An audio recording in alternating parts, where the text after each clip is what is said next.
Blessings, e te whānau. Welcome back to the Planting Seeds podcast, and this is the second episode of the newsletter series, and I've been really enjoying this. It's such a creative outlet for myself, and then also just in a lot of gratitude at this point in time because I've finally upgraded my podcast tech, where for the last 3 years I've just been using GarageBand on my Mac, which has been great, but there's also been a lot of technical difficulties in the recent podcast episodes that I've had with guests, whereas now I've got an audio interface, which is the Rodecaster Pro that I saw for sale online through a good friend by the name of Joe Damon.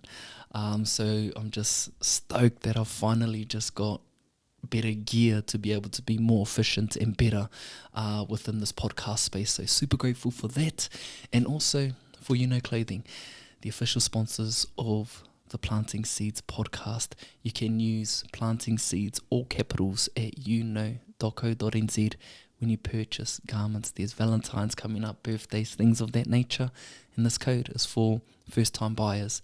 However, there are going to be campaigns throughout the year where return customers can utilize the discount codes from the team. So big mention going out to Clothing. Now let me get into this newsletter. If you want to receive this newsletter every Monday, just subscribe by going down to the link in the bio, and then you'll be able to receive this in your email, in your inbox every week. Where you'll be able to go through it. So if you just want to receive something at the start of your week to sort of get your thoughts going, then this might be a space for you. So subscribe using the link in the bio. Now let me read this for you. It is titled, Relationships Are Hard. Relationships are hard work, and it takes real effort to have a healthy relationship. Your person is your constant and is a witness to all of your hardships and successes. They see you in your glory, but also see you naked. They receive the best of you as well as the worst of you. This isn't a one-way street, but rather a commitment to meeting one another in the middle, meeting with understanding while you work at overcoming the troubles you come with. Relationships have been my greatest teacher. They open your heart to give and receive love. They help to get in touch with your emotions. They make you a better person. Your partner is your constant during highs and lows. Effort is required. In most cases, there's a reliance on the other person to make you feel good, but this reveals that your cup is empty and leaves you vulnerable, because the way you feel is determined by the attention or the lack of attention that you get. It's not that it isn't there, but it would seem as though you're closed to receiving how it is being given. To change this, all that it will take is for you to do things that make you happy outside of the relationship but contributes positively towards it. Your relationship can act as a mirror that reflects your desires and your fears.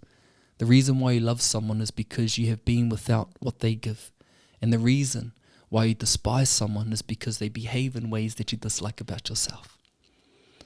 A relationship provides a path inward to highlight triggers and the source of them, to learn how to love yourself, to create boundaries. It's not what you get from your person, but rather what you're able to give via support and feedback. When things are good, things are great. But when things are bad, it can feel like the end of the world. The bad times are a space of deep reflection and an invitation to consider what has occurred that has created the circumstances. Instead of staying in a cycle where the same experiences continue to happen, learn to see it from a higher perspective and be prepared to make changes. It takes honesty, trust, and effort from both people. It's this process that can turn breakdowns into breakthroughs. These 3 questions have been a saving grace in tough times. Number 1, is this a repeated pattern or cycle? Number 2, what is my role or contribution to this? And number 3, how would I respond to someone that I love? Your anger and frustration can distract you from the love that binds you together. It's always there. Relationships are hard work, but they're incredibly beautiful. To share life with someone, to grow alongside someone, to be supported, to be your best, to witness the love of your life shine their light, and to not only have the extreme privilege to be loved, but to also have the freedom to love. It isn't easy, but this is doing the work, and it's always worthwhile. Big bless, Rans. And that's the newsletter on relationships for this week. Relationships have been my greatest teacher, and if you've been following my journey over recent years, you would be aware that relationships have been my greatest teacher. It created a path inward for myself, and being able to reflect and being at a point in my journey where I needed to build a stronger relationship with myself first and foremost only came because of what I had been through. And because I was able to lean into that space intentionally, I was able to heal, I was able to grow, I was able to better understand myself, I was able to recognize patterns and cycles. And so now when I was able to fall into this relationship and this marriage that I'm in now, I was able to bring in all of these experiences and not necessarily repeat them, but I was able to break the cycle, right? And learn from those experiences so that I could be a better person in the relationship that I am in now. And what I have continuously learned, particularly within this marriage, is that because this is someone that I truly care about, someone that I do love, and I know that I am loved, it creates so much beauty, but it does not come without its challenges. But because what I have been through, it gives me the understanding that there are ways to process, there are ways to resolve, there are ways to be able to communicate so that things don't need to be repeated, or it heightens the connection and the love that does exist.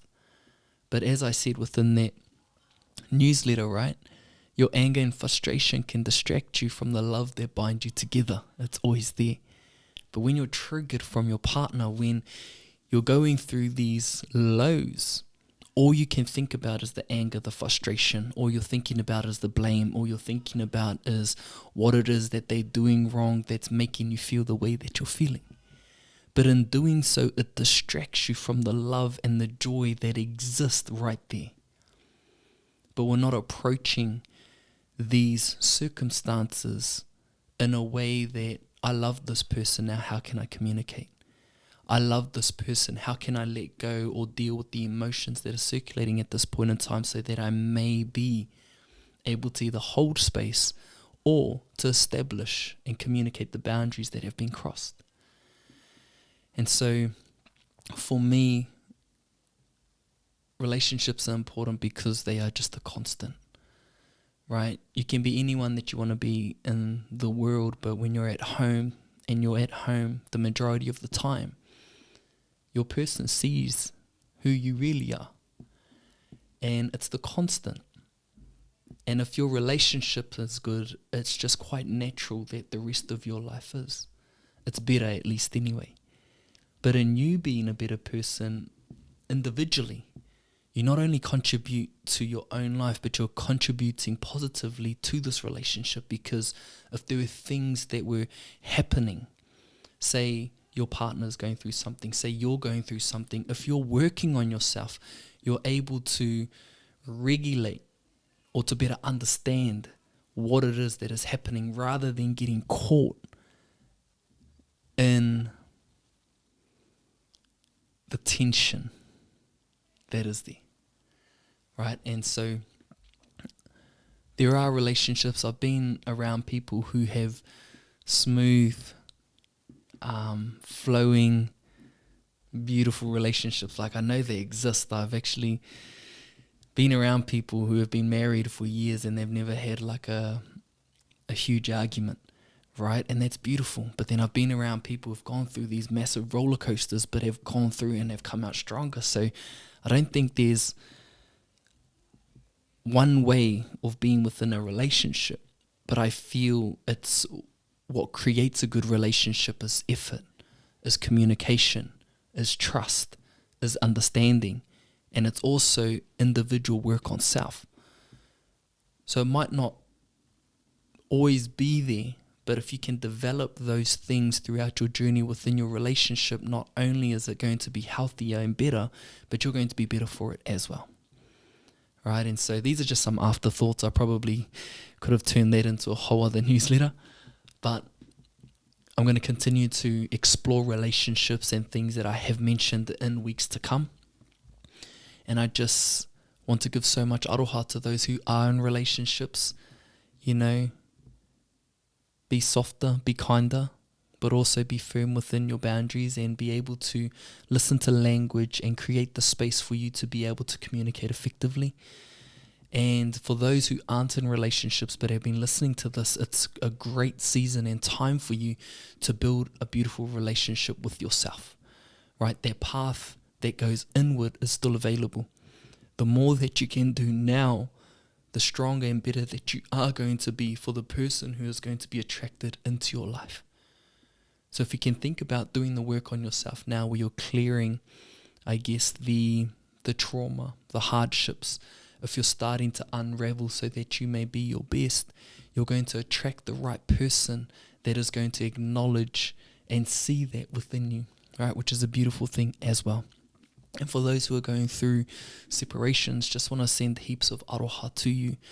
In the moment, it may not feel as though it is the best thing, but what a season of going through a breakup and heartbreak has taught me, again, was that pathway inward. That it helped me to take responsibility of my emotions. It helped me to get a lot clearer around the person that I wanted to be and how I was able to fill up my cup. And so through all of these different circumstances and experiences that people may be going through as you're listening to this, I just hope that me sharing these words, this newsletter, is of value for you at this point in time. And if it has been, if there is feedback, just please reach out. I would love to hear what you have taken from this. Give me a message, a DM on Instagram, at Randsrewiri. And also just want to give one final announcement that I'm going to be releasing my personal website this week. And I'm so excited about this because this has been something that I guess has developed. I've had other websites that have been like more of a business and company kind of website, whereas this one's going to be my personal website that I created within 2 days. And I'm so pleased with how it's turned out, where it's going to have, I guess, my blog. It's going to have newsletter access. If you've missed it, you're going to be able to go back and, I guess, see the ones that I have published over the time. And then it's also going to have access to the podcast where you can listen to episodes actually on the website. And then the last thing it's going to have is going to have my online courses where you're going to see Te Araho, 4 weeks for you, one-on-one coaching and mentoring, if those are some things that you want to step into further. And so thank you so much for being here. So grateful. And yeah, I just don't have anything extra to say. I think I've said enough. So that was the newsletter. Episode 2 series. Relationships are hard, but they are worthwhile. So te whānau, stay blessed, stay well. Aku mihi. Mauri ora.